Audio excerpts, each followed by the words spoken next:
Hello दोस्तों, नमस्कार, अस्सलाम वालेकुम, सत श्री अकाल। तो कैसे हैं आप लोग? उम्मीद करते हैं आप लोग बहुत अच्छे होंगे। तो सबसे पहले मुझे खुशी इस बात की हो रही है, जो हमारा फेसबुक काफी समय से उसका पे आउट होल्ड पे था। आप लोगों की दुआ और कृपा से उसको मैंने बिल्कुल सही कर लिया है और अब इसी पर वीडियो मेरा आता रहेगा। तो चलिए, बोर्ड का समय चल रहा है, बोर्ड की परीक्षा आने वाली है, यूपी बोर्ड की परीक्षाओं की।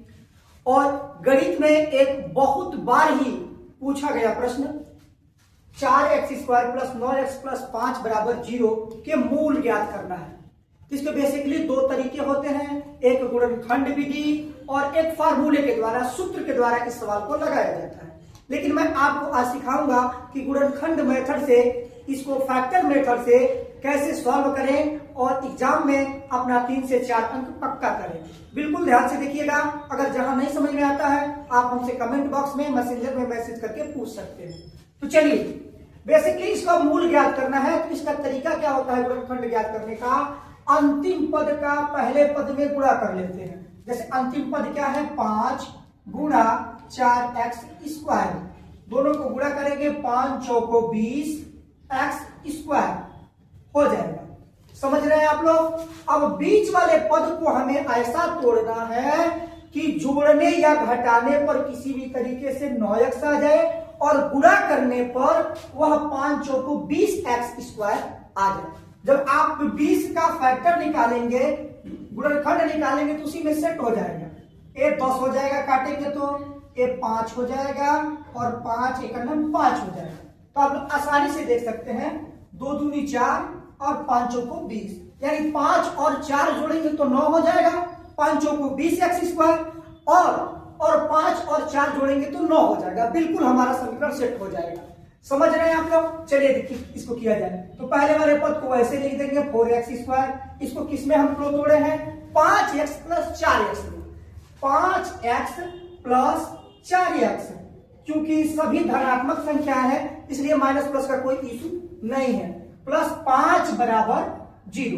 अब यहाँ पे 4 का पेयर हो गया, 4 यानी 2 का जोड़ा बना लेंगे और उसमें से कॉमन ले लेंगे। एक जोड़ा a बन गया, एक जोड़ा a बन गया। अब इन दोनों में देखिए कॉमन क्या है, मिलने वाला क्या है? इसमें भी x है, इसमें भी x है। 4 है, इसमें 5 है, a नहीं मिल रहा है, यानी केवल चर मिल रहे हैं, एक x।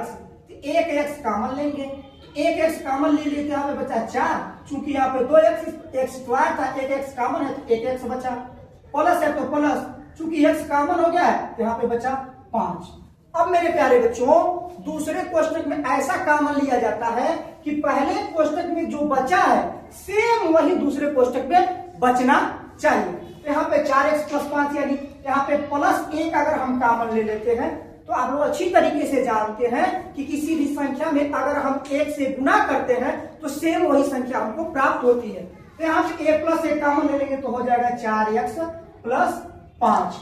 अब देखिए, जो दोनों कोष्टक में आया है उसको एक बार लिख लेते हैं, 4x प्लस 5, और कोष्टक के बाहर जो कॉमन ले रहे थे उसको दूसरे कोष्टक में लिख लेते हैं। इसको बराबर 0 यहाँ पे भी लिख लीजिए और इसको x प्लस 1 बराबर 0। अब यहाँ पे 2 मान निकलेंगे इसके आराम से।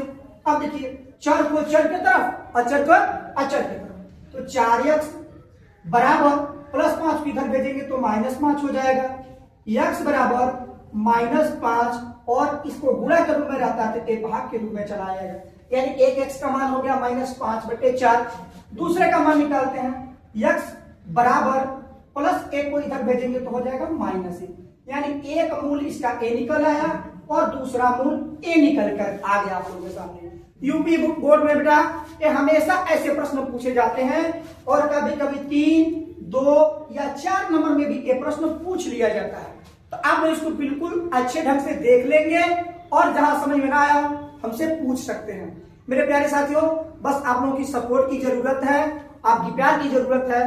तो आप लोग अगर YouTube पे देख रहे हैं तो सब्सक्राइब करना ना भूलें, और अगर हमारे फेसबुक चैनल पे देख रहे हैं कलामुद्दीन अंसारी पर, उस पे भी लाइक, कमेंट, शेयर करना ना भूलें। मैं बारहा आप लोगों से कहता हूं कि आप लोग एडल्ट खराब खराब वीडियो पर बहुत सारे शेयर कर देते हैं, लाइक कर देते हैं, लेकिन इसको शेयर करेंगे तो जो कक्षा 10वीं में छात्र पढ़ रहा है उसके 3 से 4 अंक पक्के हो जाएंगे।